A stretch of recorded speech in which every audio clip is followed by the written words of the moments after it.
Good morning. Good morning and a very warm welcome to all of you.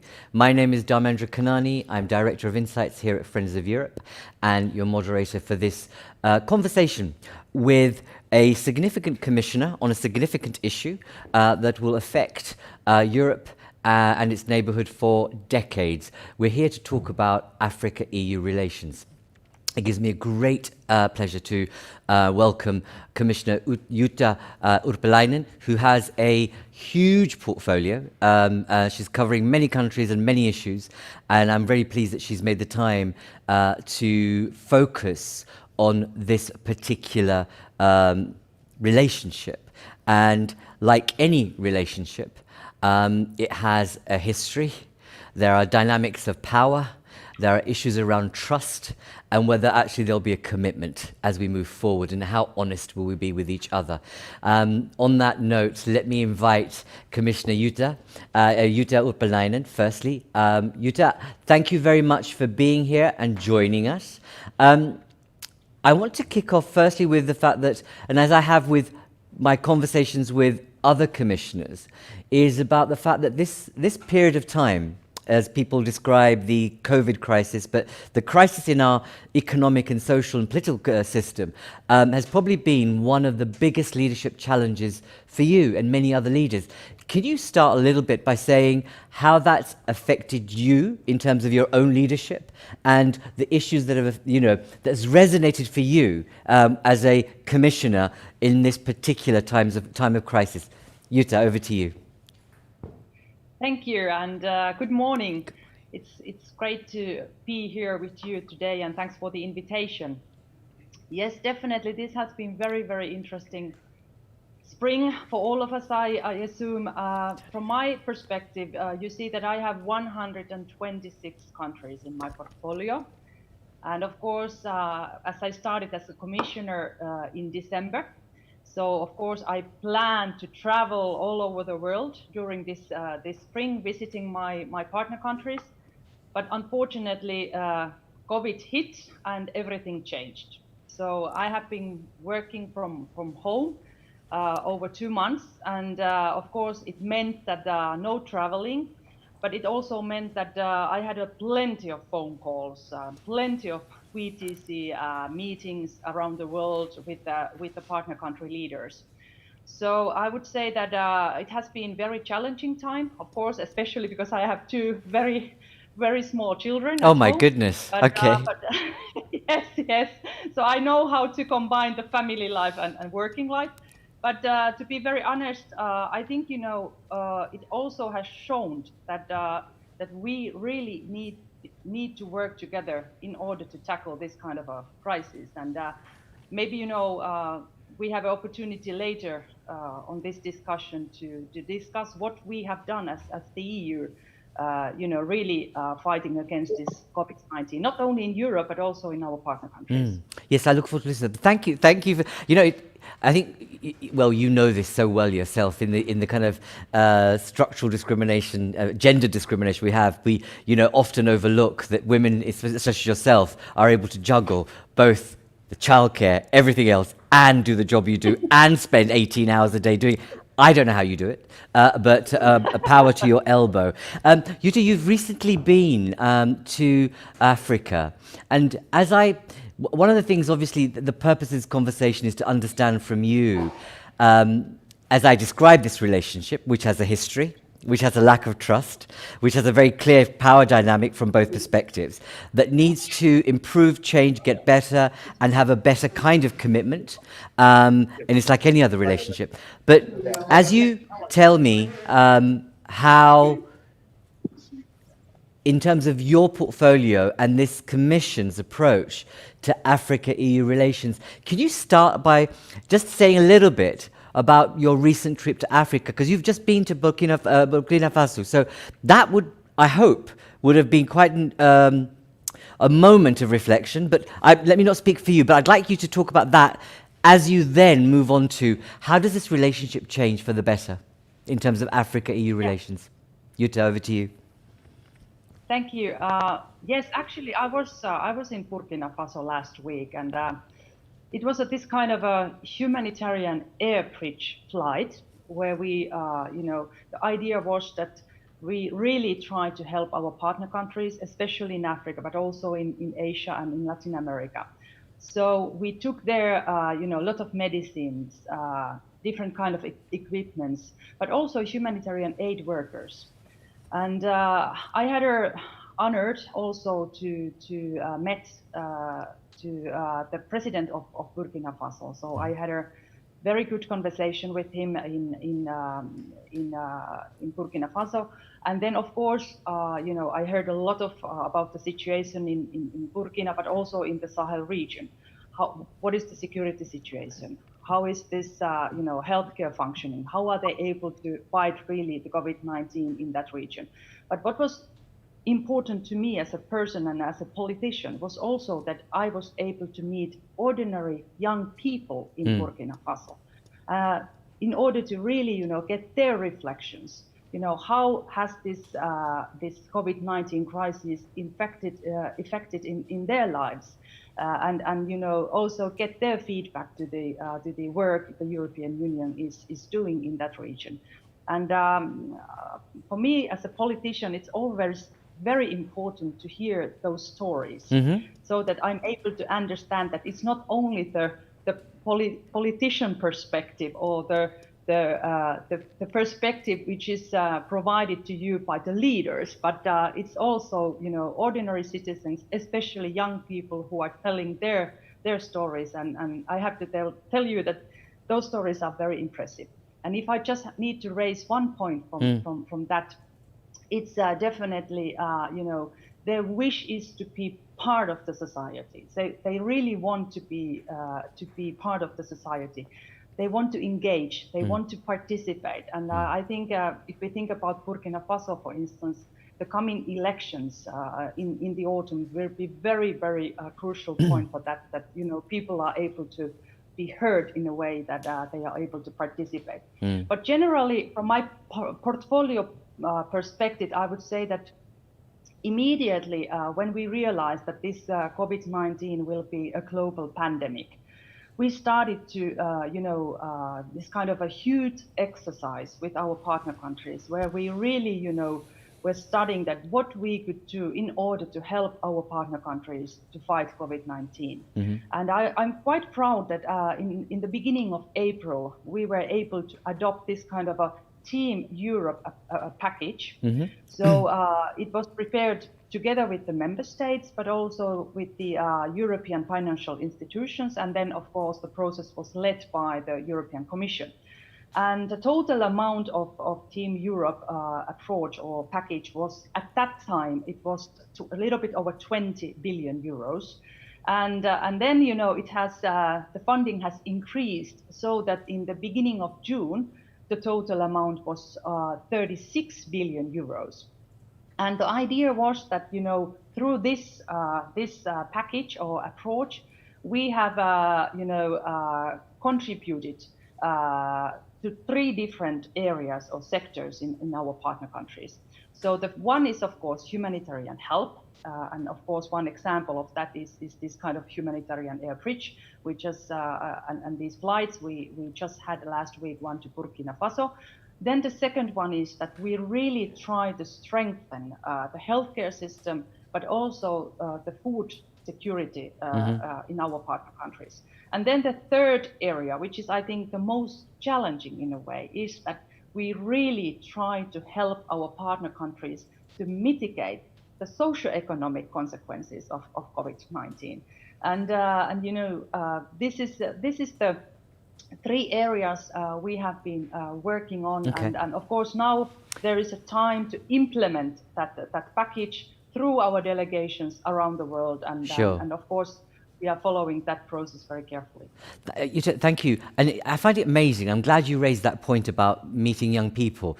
I always am stunned by why people think that a young man or a woman in Africa should have a different aspiration than a young man and woman in Europe or anywhere else in the world. People are people everywhere. It's just circumstance, opportunity, and context that defines those outcomes for all of us. And I sometimes find it's fascinating how we other people in such an immediate way. You've described the package, you've described how this will operate. How does that, Jutta, tell me, how does that then translate into a different narrative on Africa-EU relations?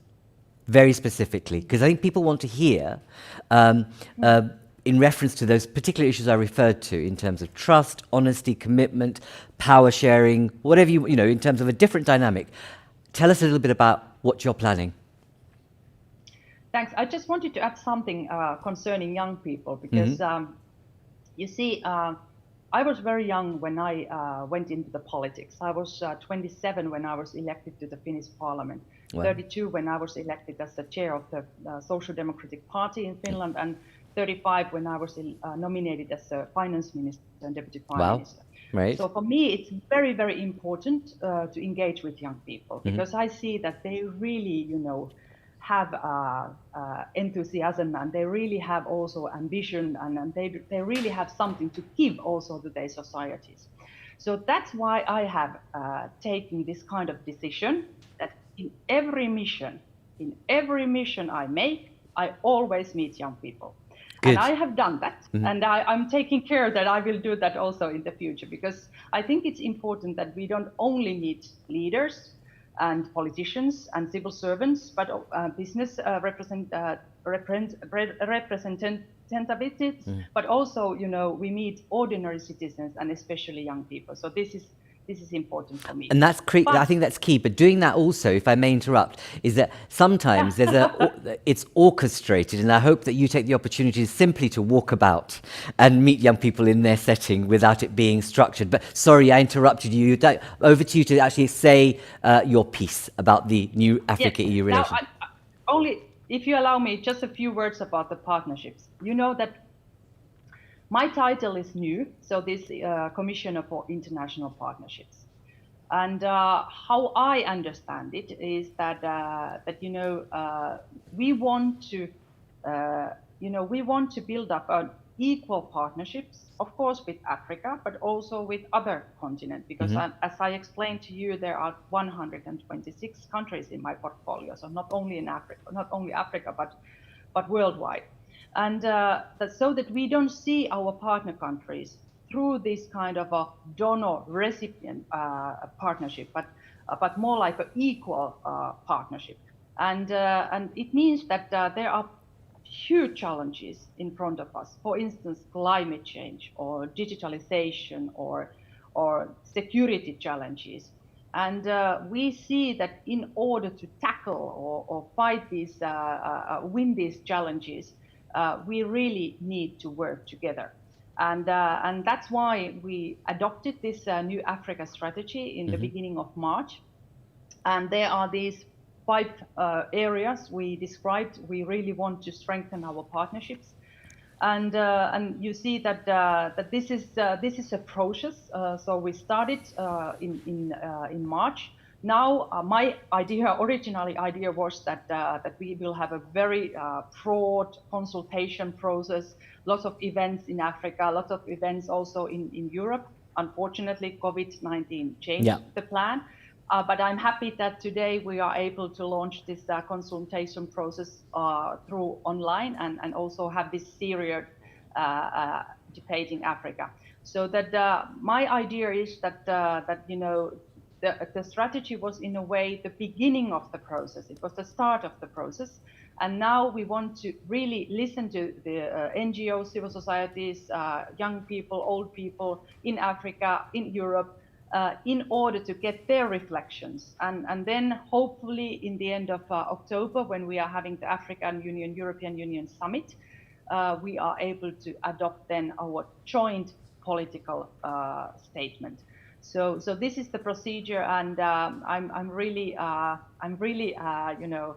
happy to be part of it, and I really hope that also young people and citizens in Europe, but also in Africa, will participate, because this is the opportunity for that. Thank you, Jutta. That's good to know that actually the strategy is a statement of intent as opposed to a statement that's done. And that what you've said just now is that you are engaging in consultation. And I think that would be very confidence inspiring, but also the sense that this is a process of listening, if I see it that way, engagement, and two-way, and not simply this is what we're planning to do. So I think that's really very reassuring, and we'll look forward to the kinds of discussions that you'll engage in on the strategic intent of the Commission's approach, but also how it changes the narrative for the future and resets the relationship. I want to bring in, so thank you very much. I'm going to invite our very patient Zoom audience to engage with us. We have, so very warm welcome to all of you. Those of you who are on Zoom, just to say, when you want to pose a question, raise an issue, use your virtual hand, and I'll do my best with my colleagues to be able to bring you in.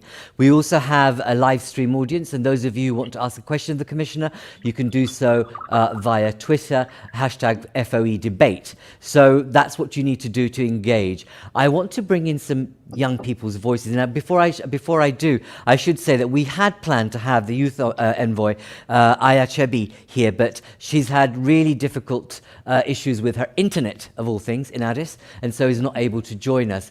But fear not, we have a large number of young people already on Zoom, and I want to firstly go to Adelaide.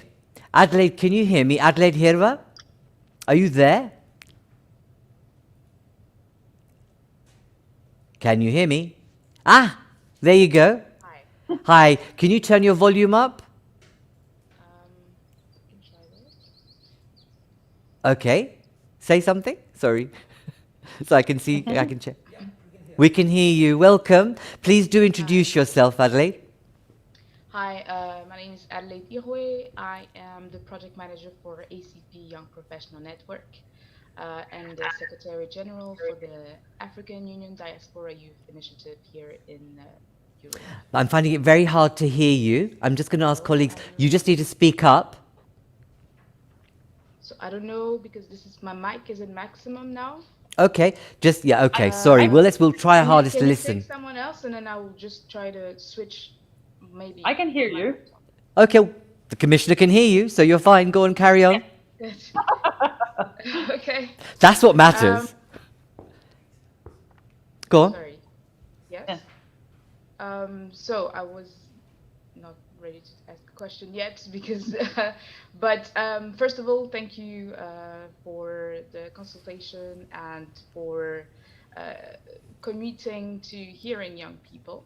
I think it has taken a lot of activism and work from the young people to finally get a space in the decision-making table. So this is really an important step, and really it means a lot, I think, from us.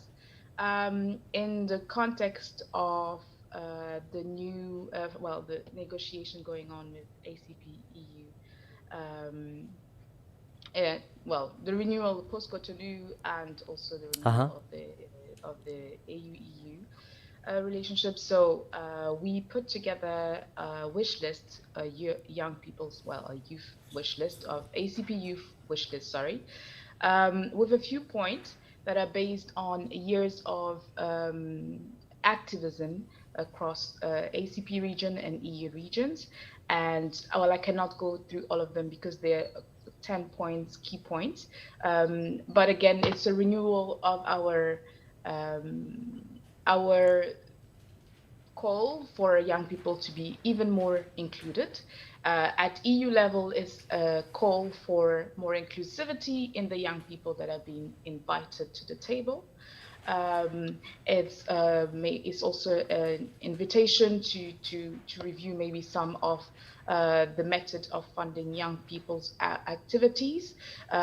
Also, some of the suggestions are with regard to cooperation. So we really call for more exchange between the young people from the African continent and the EU continent. So because I cannot honestly. Sorry? I said, no, I understand. I understand you can't go through all 10, but... Yes, I just wanted to invite to maybe propose that if I can send you the wish list and maybe for you to have a look and maybe take into account a lot of these points, the points in it, and include them in the future negotiation. Well done. Well done, Adelaide, taking the opportunity and a good challenge. I'll bring Jutta in to respond directly to that. But tell me, Adelaide, what would make an immediate difference? Because people, I've having done work with young people across a different set of nations. The issue of inclusivity, partnership, power sharing is always there. But when you get to the heart of it, there's certain things you really want. What do you really want to happen? Say what will inspire your confidence if, say, things change tomorrow. What's the one thing you're looking for? I know that's tough, Adelaide, but what would that be? It is a tough question because also there's the personal part of it, but also I'm part of organization, so I have to also include the view of other young people. But I think there needs to be budgetary commitments to anything that's promised to young people. So it's not about making promises; it's about putting the budget for it. And if I can just give an example, the young people, for example, actually, no, I'm not going to give an example. I'll just leave it like that because actually the example are too many. But I think if you want young people to take initiative further, give them that opportunity. At the moment, some of the grants that are available at EU levels are very impossible for young people in Africa, but even in EU to apply for. The application format at the Commission are just impossible. I know. Everyone will share that. It's a nightmare. It's a nightmare. Yeah, it is it takes a lot of expertise, and a lot of us, we are expert in some area, but grant application is a particular expertise on its own. So excellent let's point. maybe facilitate that and maybe have grants that are more accessible to young people. So obviously I understand the millions have to be complicated, but smaller grants maybe. Okay. Excellent. And we'll come back to that point because money matters actually, and money talks, but money can be a leveler but depending on how it's made available. I want to go to now, and thank you, I will ask the Commissioner to respond to that. I want to go to Philibert Agagno. Philibert, are you there? Yes, I am. Hello, welcome. Can you please introduce yourself and where are you? Yeah, thank you so much. My name is Philibert Agagno from Nairobi, Kenya. Welcome. I chair the Kenya Interfaith Youth Network, and I'm really, really pleased to be here, courtesy of my colleague Rotimi from Nigeria. I'm not so sure if he's online, but yeah. I first of all want to thank the Commissioner so much. Just a quick fact check is that the EU gave Kenya a grant of 7.8 billion Kenya shillings. That was quite massive. The obvious question, of course, I don't want us to debate this, but the obvious question that young people always look at, because we see it as a breaking news in some of the mainstream news channels, for the money to trickle down to reach the people, we are not so sure exactly what the money is meant for, whether it's to buy PPEs or whether it's to buy medicine or whether it's for to support maybe the health interventions or maybe healthcare workers. Usually that information is not there. And it leaves a lot of questions in the minds, especially of young people who we really want to be empowered to question, to hold the government to account. And so maybe in future, if these grants are going to be coming, maybe there could be a structure or a way of ensuring that information trickles down well, so that as a young person, I represent the faith sector. I would want to know exactly what portion of this money is going to come to the faith sector. And so maybe that is just for consideration. Okay. But my question would be to the Commissioner is with regard to, I also want to thank the EU in general also, because during the elections, the elections that Kenya had, I think many Kenyans would bear me witness that the EU voice was very strong. It was not leaning onto either side. The EU voice was very strong. They condemned the atrocities that were committed by the police and a number of cases. I know that one might be a discussion for us, but I want to thank the EU so much for having been very, very clear and categorical. My question would be, or maybe my ask of the EU would be, can they help in facilitating a structured engagement of young people, be it from the civil society, be it from the faith sector? What Kenya lacks right now is a structured system where young people can be engaged. We have the National Youth Council. The government will front the National Youth Council, which in the last constitution was a very, very nice idea. But right how it has been structured, and even the formation and how the representation of young people from the grassroots level, it is not so clear. Okay. So maybe All right. engagement through the support of the EU to have young people come up with a structured way of engagement. If this trickles down from the grassroots level all the way up to the national level, and we have young people represented, then definitely things like accountability will be taken seriously. Information and young people will be very much involved on the. Philibert, thank you very much for that. We much appreciate your question and challenge. And again, I will bring the Commissioner back in a moment. I want to now go to Natasha. Natasha Kimani? Are you there? Natasha? Yes, I'm here. Hello. Hello. I can't see you. I'm tethering using my phone, so I'm afraid if I use my video, you will lose complete. No worries. So, please introduce yourself. Ah, there you go. Hello. Okay. Buddy. Where are you? Where are you based? And say a little bit about you. Introduce yourself. My name is Natasha Kimani. I'm the head of partnerships and programs at an organization in Kenya called Shujaz. I'm also a former Mo Ibrahim Fellow and a Chatham House Fellow as well.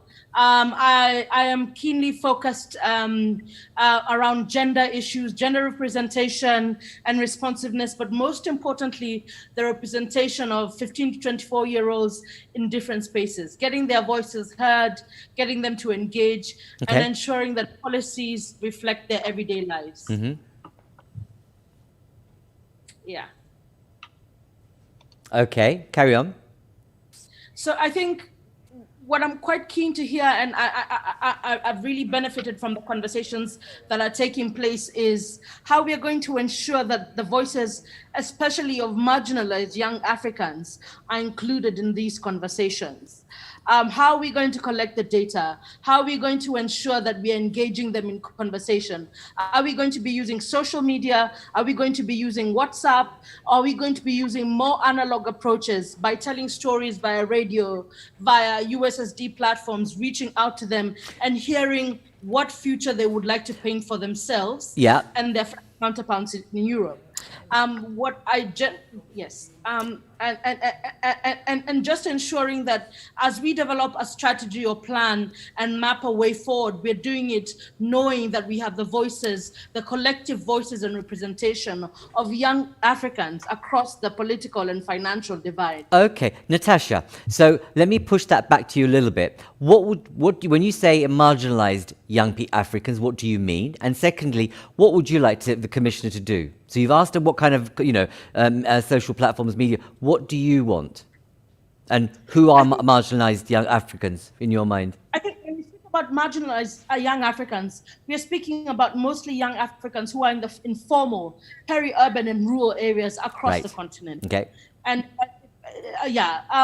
and more so because a lot of young Africans aged 18 to 25 are jobless. And there's a general state of helplessness, anxiety. And let me speak specifically about Kenya, where young people don't know what to do.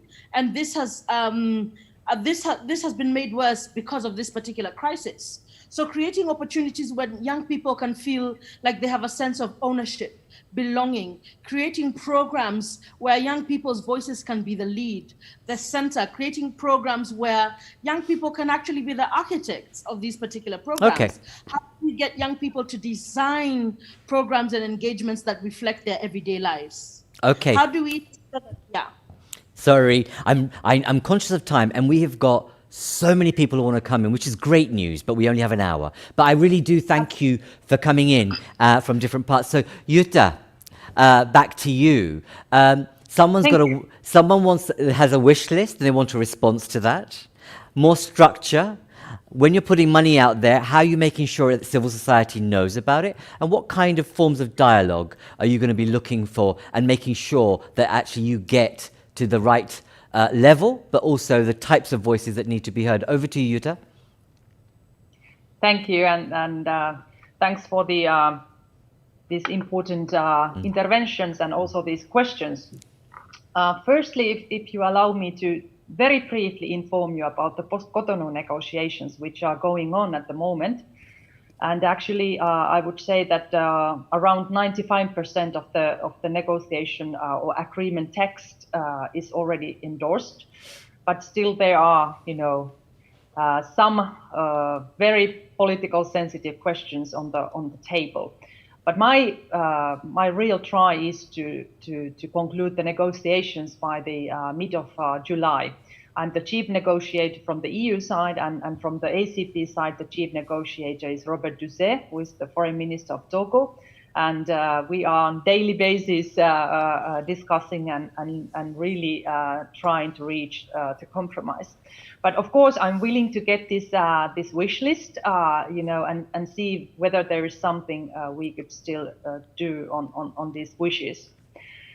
Then I think, I would like to explain very briefly how we as the EU function in our partner countries, because you see that in the EU we are working on the 7-year financial cycle, and at the moment we are in the end of the current financial cycle because our heads of states and governments are negotiating on the new financial cycle, so the so-called multi-annual financial framework. Name is awful, but you understand what I mean. So how we spend the money for the next 7 years.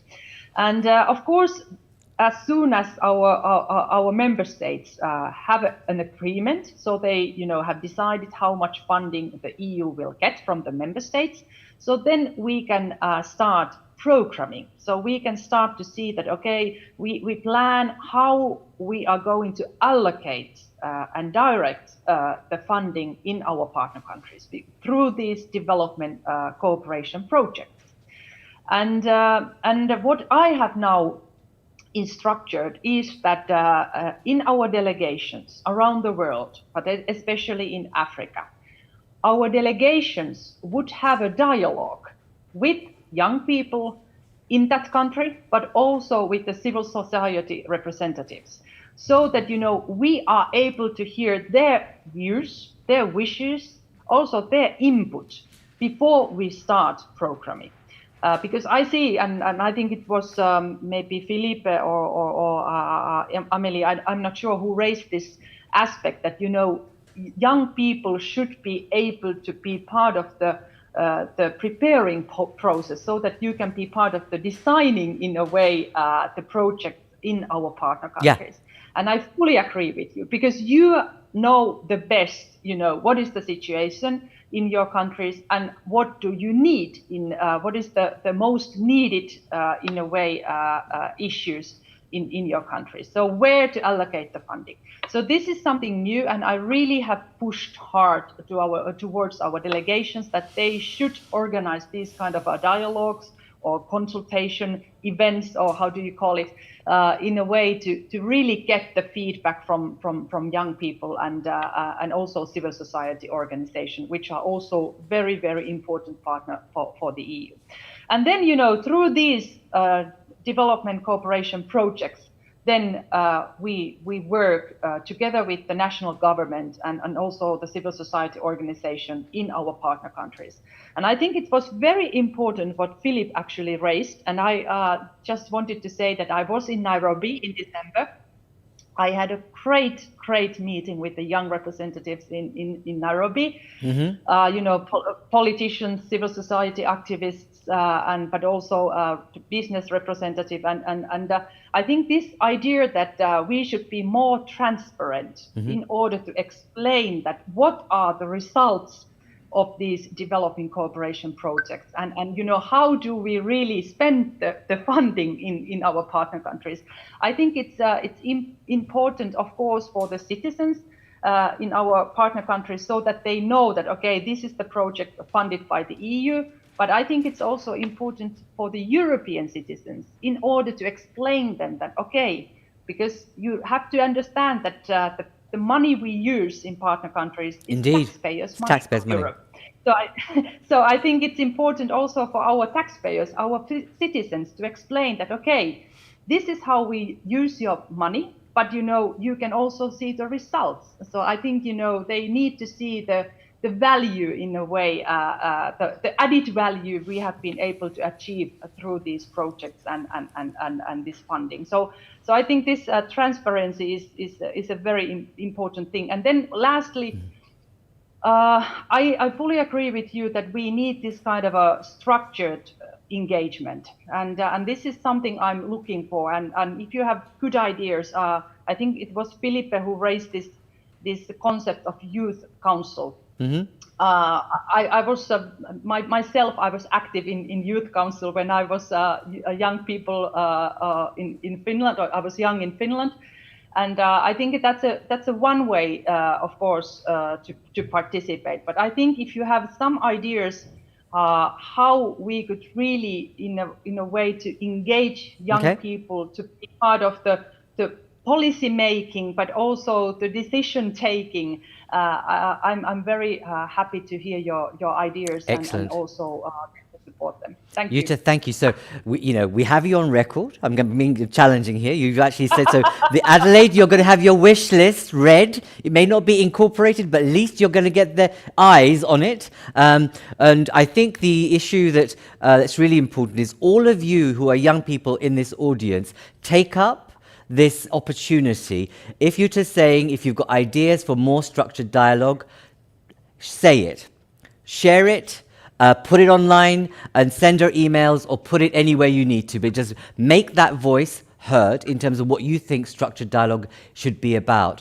And the final point that you didn't address, which I'll come back to towards the end actually, Jutta, is how do you deal with the ghastly administration of application forms from the EU, which is not only just for Africa, but it's also for the EU itself. But we'll come back to that in a minute. I've got a whole list of other people waiting. I want to bring in Nadia. Nadia Gulastrup, where are you? Hi. I'm here. Can you hear me? I can. Welcome. Introduce yourself and where are you? I'm in Denmark, actually, at my workplace. Okay, good. Thank you so much for this opportunity, and I'm really honored to be here today. So my name is Nadia, and I'm the Danish UN Youth Delegate to the UN for Climate and Environment. This is a great opportunity that I have been given, and I feel extremely privileged for being able to represent the Danish youth at UN youth meetings when they're there and not postponed due to Corona, of course.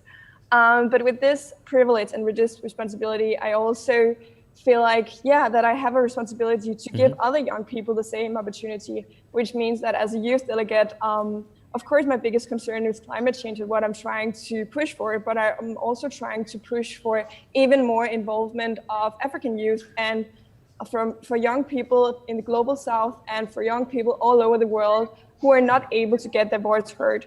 So I really try to push for that and to involve young people like that. So I'm also really happy to see other young people here today proposing a more structural dialogue, because structure is extremely important, and also democracy and democratic elections. Because when talking to young people, it's also important that it's not young people who's just cherry picked from random places. It's important that the young people actually represent more young people. So I have like a really concrete recommendations for getting a more structured dialogue.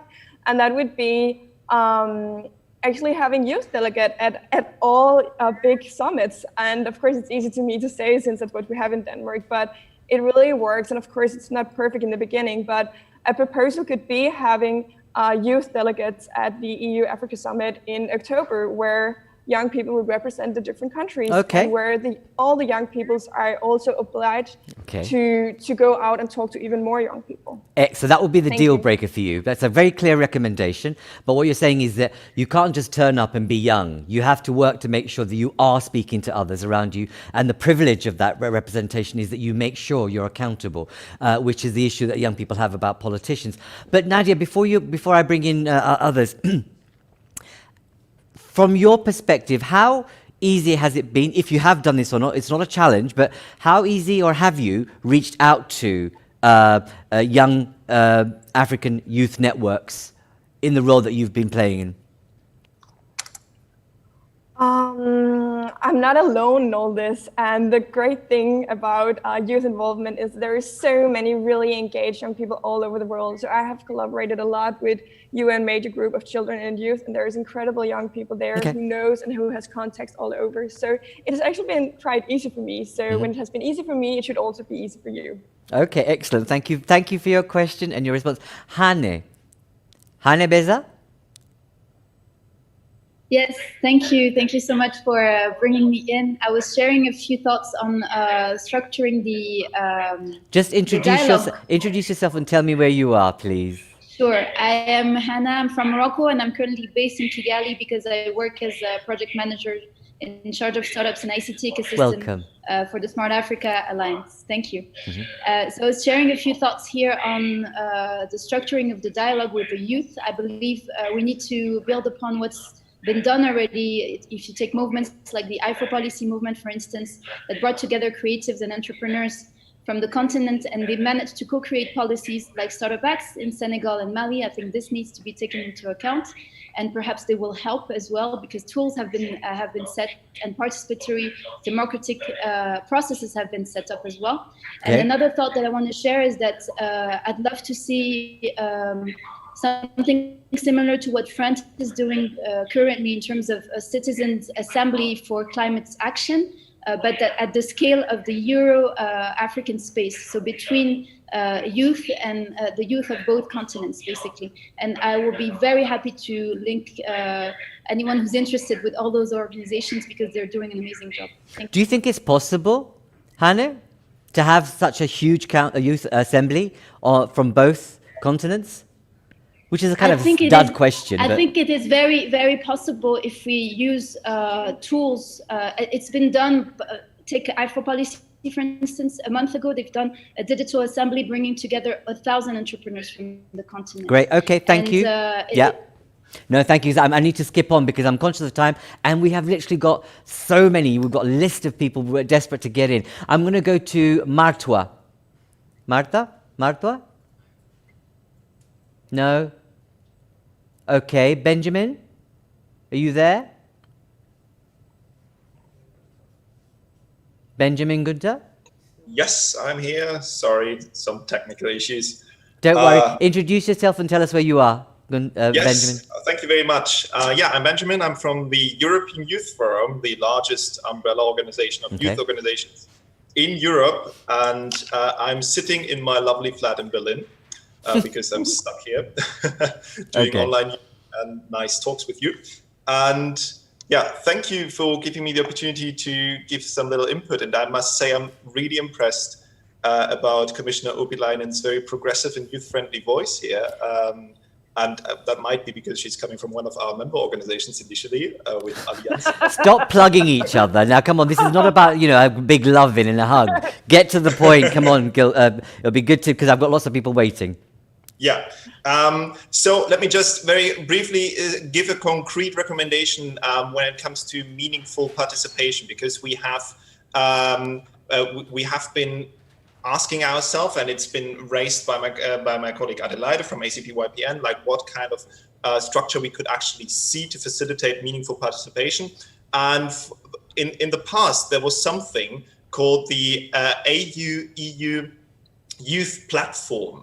And this one could be used to actually facilitate a strategic input as a participatory mechanism to monitor and evaluate the progress that we need, for example, to implement the United Nations Security Council Resolution 2250, which is actually aiming for a participatory process. So that would need commitment from the institutional side to actually facilitate some sense of a structured and participatory process. So in specific terms, you want to see a Africa-EU platform, basically. Very similar to what we've heard about an assembly, but clearly there's a line of thought here about getting some sort of civil society-based, youth-led engagement, not only on an ongoing basis, but actually at the key moments of decision-making. Thank you very much.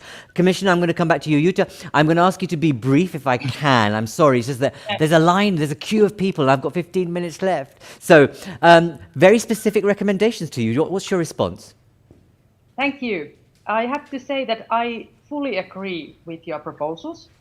first of all, you see that we are now planning to have this African Union, European Union summit in the end of October. And I personally think that it is an excellent idea that every delegation, so every country who is participating in this African Union, European Union summit, from the Europe, but also from Africa, would include a young person to be part of the delegation. This is great. Actually, so you heard it here, people. You heard it here. She said that. Don't make sure you don't forget. Go on. Sorry, Jutta. No, I just wanted to add that, 2017, when we had a last summit in Abidjan, Finland was the only country who had young person in their delegation in the summit. So I think we can do it, and I think it's an excellent if Denmark can do it, and other European Union countries, but also African countries. So this is something I'm with you. Then, but it's of course important that young people are in a room where the real decisions and discussions are taken. But at the same time, I think that this idea to really collect young people from Africa, but also from Europe, to be, in a forum or assembly, how do you call it anyway, is good. And this is something we have been planning to be held in the margins of the summit. So I think there is an idea to really have this kind of a bigger gathering in the margins of summit in October. But unfortunately, it seems that because of the COVID-19, we are not able to make it as a physical event or meeting. So what we are planning now to really to have this kind of online event where we collect young people from Africa and Europe. Excellent, thank you. And so, people, you heard that. So there's a commitment there to have some sort of assembly platform, but also involvement and inclusion at key moments of decision making. That's very, very good to know. So I now want to bring in various voices that have been queuing up. We have the EU Commissioner online. Are you there, sir? Yes, yes, ma'am. I'm here. Hello, good morning, everyone, and good morning, Jutta. This is Amani Abu Zaid, African Union Commissioner for Infrastructure, Energy, Digitalization, and Tourism. Welcome.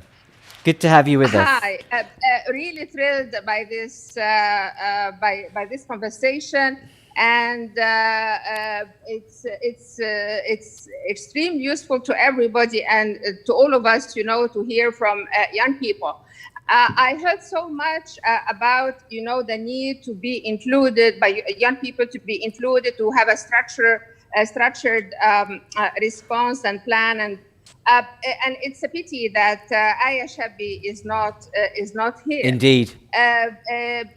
I just wanted to let you know, and if you'd allow me, I'll speak maybe on her behalf and on behalf of a huge number of young people from across the continent. Yeah. Especially at this time of crisis, Aya Shabi, as our special envoy for youth and the teams of young people, we are developing together the continental strategy, for instance, for the response to coronavirus.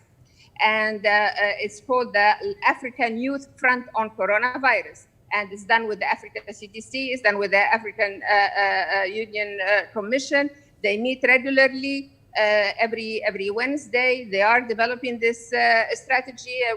They meet with politicians, with youth councils, with entrepreneurs, with health workers, with us commissioners. And it's only yesterday, for instance, I had the privilege of talking and working with the team on issues of digitalization, energy, as a response, but also for the recovery and later on. So I just wanted to let the whole audience know that there is a structured representation of youth that you need to get in touch with. And I urge you to get in touch with Aya Shabi and the great team that they have, because they're doing a fantastic job. As for Jutta and all what she said, of course, I couldn't agree more. Europe is our historic and strategic partner, and I look forward to continue working with the European Union, and later on we will be meeting soon in October for the summit. Thank you very much. And it's good to have had you on. But I think just as I would challenge the Commissioner, I'd also challenge you that people should also be reached out to. So you said that those of you on this audience get in touch. I think also you have the opportunity to reach out, which is not to be disrespectful in any way, but actually I think sometimes we need to make sure that we actually do the outreach in a consistent way when we expect of others. But I'll come. Sure, but I am really surprised that they don't know about this structure. But anyway, it happens. It happens. Hey, Africa's huge. What is going on? Don't worry. But I think it's just important to bear that in mind. I want to bring in Saji first, and then I'm going to bring a very big personality who is in our Zoom audience too. Saji, where are you? Hi, this is Saji Frelis. I'm the co-chair of the Global Coalition on Youth, Peace and Security. Thanks for having this, and thanks for giving me are you, 30 seconds to speak as well. I'm calling in from Doha, Qatar right now. Lovely. Stuck here in Doha. Welcome. Props to the Commissioner for her support for the Youth, Peace and Security agenda as well. Mm-hmm. And she hosted something. So I want two concrete recommendations also to share here. One is in 2019, the previous High Rep HRVP spent a couple of days, 2 days, and helped in ensuring there's gender focal points at the delegation level. Mm-hmm. We would love to see a youth focal point at the delegation levels as well, to ensure that young people's voices are actually integrated into the financing and policy instruments that the EU has at their delegations. So that's one concrete. So I think the second one is a challenge in some sense. There's 1.85 billion young people in the world today. Why not have a $1 per young person in the world from a financing perspective for youth, peace and security? And I think we have enough money. If we have money for security purposes, there's enough money for prevention purposes. So the grand challenge of ensuring there's $1.8 billion going to youth as it relates to peace and security and addressing grievances between nonviolent ways. I think this is an opportunity to step it up and say, here's what our commitment is to prevention and peace building, and love to work with the Commission on So you want $1 per young person? Okay. There's 1.8 billion, 85 billion. Indeed. Point well made. And actually, there's so much money in the system. It's just about how it's spent and how it's directed. Thank you for that point. Commissioner, can I ask you to very briefly respond to some of those points before I kind of wind down, because I only have 10 minutes left, because I want to bring others into this conversation. Yeah, thanks. I really think this youth focal point initiative or idea is very interesting, and I need to study it, whether we could really, in a way, nominate this kind of a youth focal point to all our delegations. I think it's a good idea. Generally, I would say that this youth, peace and security, so Resolution 2250, it's important, and we have worked together with Starji on that, because if we only think about Africa, 60% of the citizens are under 30 years old. In Burkina Faso, where I visited last week, half of the population are under 16 years. Mm-hmm. So you understand that, of course, if you want to really achieve peace, if you want to have a stable society, you need to, engage young people, and especially in the conflict areas. My personal view is that, we should also engage young people to be more part of the peace processes, and this is something we are working on. But of course, that it's not only our decision, it's not only our recommendation, but of course we need to also encourage the national leaders and national government to engage young people more. But of course we're trying our best. Okay, thank you. So I now want to bring in a big star, a big personality who I believe is on the Zoom patiently waiting. Mo Ibrahim, are you there? Yes. Hello. Yes, please, I know you don't need introduction, but do introduce yourself. And actually, my question, as you're going to ask a question, I know, but how do you react to what you've heard so far? So over to you first. Right. I'm really delighted to hear this discussion, and I think it's very useful, and it saves me a lot of stuff I wanted to say. Good. Okay. let me start with something really at probably 30,000 feet sort of level. Things are changing in the relationship between Africa and Europe.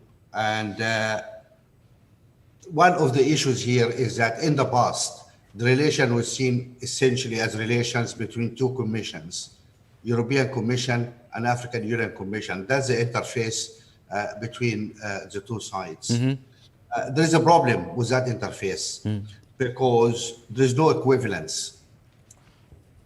European Union Commission has a lot of delegated sovereignty and authority. It can impose on its member countries in a lot of areas. African Union hasn't got that pleasure yet. It is really an executive club of African presidents and with very little, if any, delegated authority. So our friends in Brussels have their meetings with our friends in Addis Ababa and shake hands. Our European friends thought they had an agreement.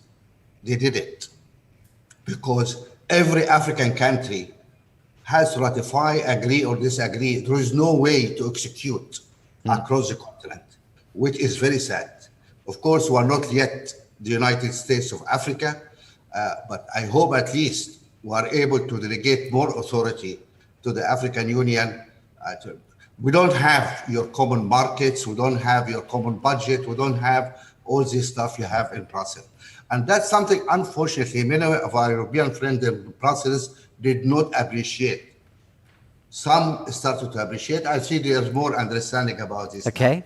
And for that reason, actually, 2 years ago, we started our foundation together with the Friends of Europe, this group of high-level personalities, which meets twice a year, a large number of very senior Africans and Europeans. A lot of commissioners attend this meeting twice yearly, once in Africa, once in Europe, to really bridge that understanding. Yeah. It's a difficult situation for the Commission to deal with Africa, frankly. And we have always suggested that Europe has to engage with the people, with wider section, with the business people. I know it is hard work, but don't think you go to Addis Ababa and you sort out everything, because you don't.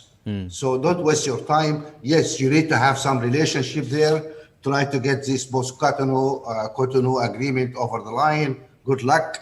But for the larger situation, that's one point. Now, another point, people, when we talk about people, Africans, actually, if I may correct my sister Jutta, 60% of Africans are below 25, actually, not 30. This is a very young continent, and we have been always campaigning in our foundation that those youth is the future of Africa. Actually, we have our African Network Youth Conferences, etc. We call it the Future Generation Network. You know what? In the first meeting, this guy said, no. We are not the future generation. We are the now generation. And we said, fine. So we changed the name into the Now Generation Forum and Network, etc. Now, another point here, it is dialogue is important. Dialogue with respect is very important. The best supply is useless if it does not meet the demand. So we need to understand that. Also, governance matters. I have seen the chat of a friend from Uganda, and there's also a friend from Kenya today who talked about how money was spent with little transparency. Governance is important. So that is also an important thing. A key thing for our relationship, when you think about youth, in European mindset, stability is a great thing to pursue. Stability is important. For African youth, stability is not good because they want change. They are not happy about what's going around them. So people, it is about aspirations, not about stability. We need to shake what is around us. We need to improve our governance system.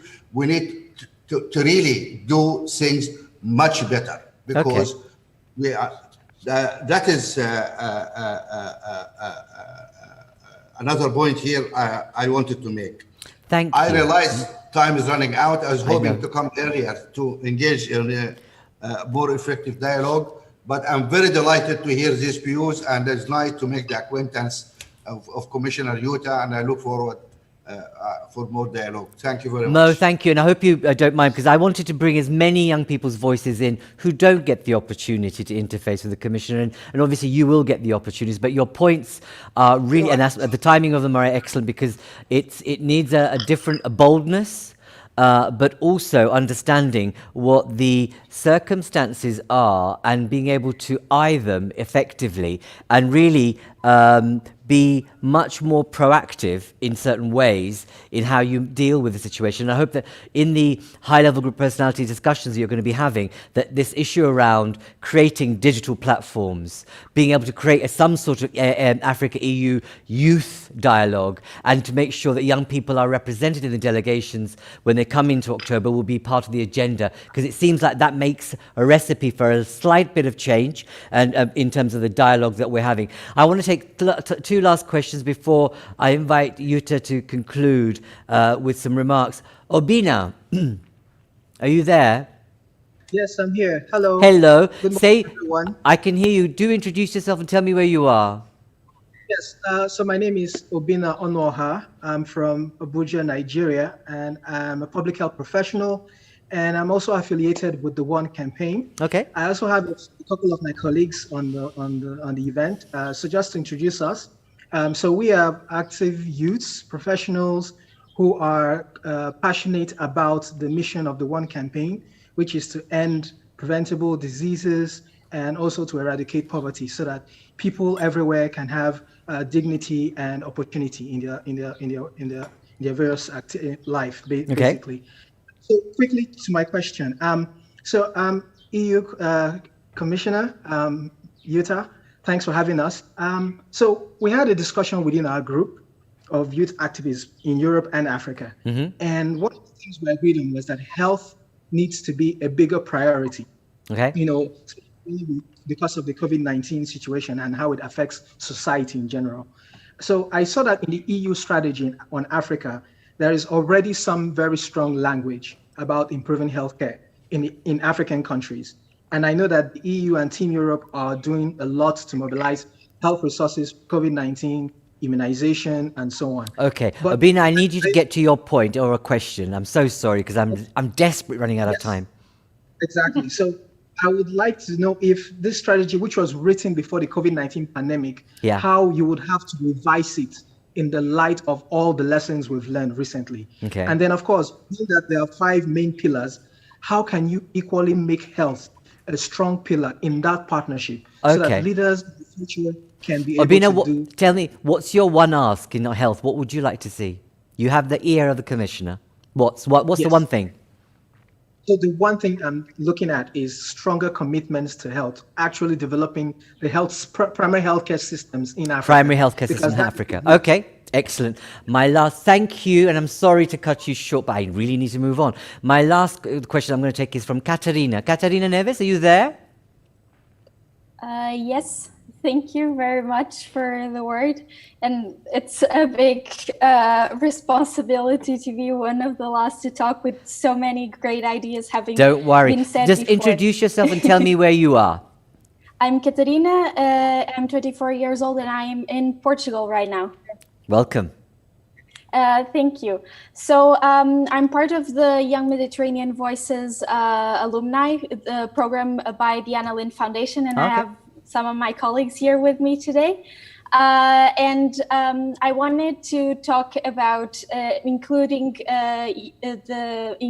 youth in decision making, because even though we always look at the European Union as the paramount of youth policies, the truth is that there is still a long way to go. And I believe that the EU and many other institutions and organizations are still struggling with the most important part of decision-making on youth policies, which is including youngsters in those processes.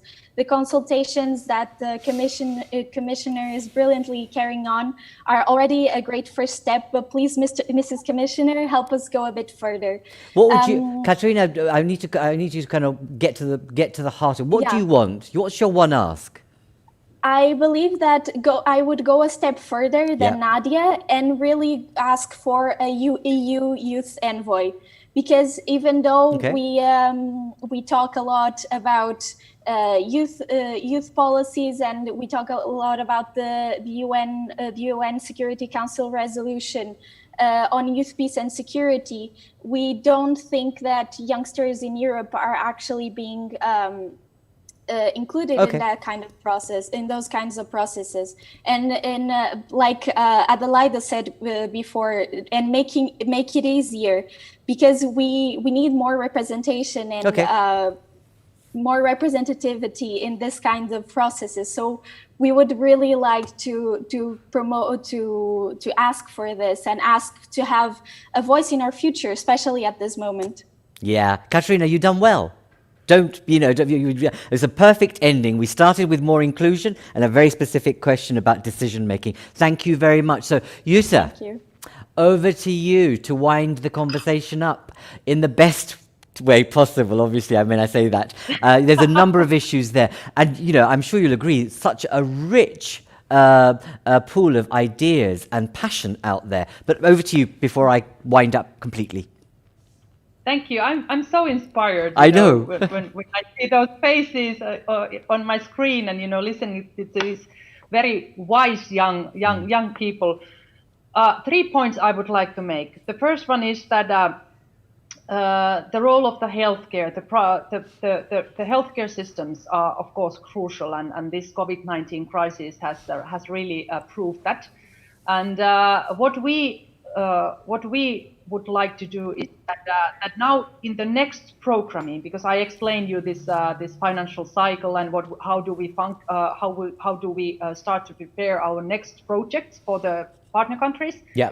So I see that definitely one of the priorities for the next programming will be human development. And what does it mean? It means that we need to invest more into the healthcare systems, but also education, because this education part is also crucial. And it has been also the message passed to me from the young people in Africa, that they need to they need to want to have access to education, not only the primary education, but also the vocational education. And if we only look at sub-Saharan Africa, where we need to create every year 18 million new jobs in order to really provide access to job to all young people who are entering the labor market. So I think it's a huge challenge, and we need education, but of course we need to strengthen the healthcare systems as well. So this is clear. Then the second point is this idea to have a EU youth envoy. I think it's an excellent idea. I will definitely study it, and if it's possible to nominate somebody who could be in a way this kind of a face representing young people from Europe, I think it's a good idea, and I need to discuss with my colleagues whether it's possible to nominate, but I like the idea. So thanks, Katerina, for that. And then the final point is that, please pass the message also to your friends, your relatives, your community, that this was not the only occasion to participate, because this event was a launching event of consultation process Africa strategy.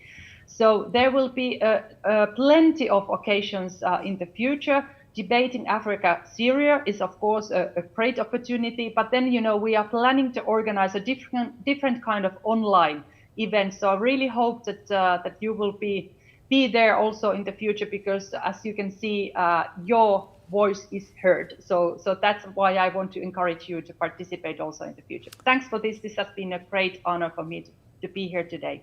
Jutta, thank you. Thank you for listening, but also being direct and actually responding in a way that's not in the usual political manner of actually, I'll wait and see, and that's a good idea. You've actually come back to some of these things and actually said, yeah, let's do it. And I think that I hope you have the faith of these people. Let's not lose it by inaction, which I'm sure you won't. I get a sense you will act on this. One of the things that occurs to me, and I think that it's just on my feet, I'm thinking, wouldn't it be great to have this kind of dialogue with, if those of you young people, you're from everywhere, want to have this kind of engagement on a more regular basis, get in touch with us, let us know, and we can bring Jutta back to have that kind of sense of follow through. I haven't discussed this with you, obviously you're probably thinking, oh my God, but I think the energy in this room, I think even though I'm not there physically, but I can feel it. There's a real energy of the young people and that are really engaged, but actually quite specific about their asks.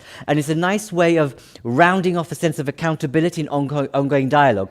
The one thing about this relationship, it has to be continuous and not something which just stops and starts at moments of let's say, electoral victory or change in certain opportunities. It has to be a consistent one, and it has to have a greater power sharing dynamic to it. So if you are interested in this kind of dynamic, let us know. Thank you, Jutta. And as Jutta said, this is a part of an ongoing and new series. You've been part of the first of these Africa-EU dialogues, and we look forward to welcome you back. Thank you all very much. Thank you for your time. Take care, mind your distance, and good luck. See you again. Bye-bye. See you.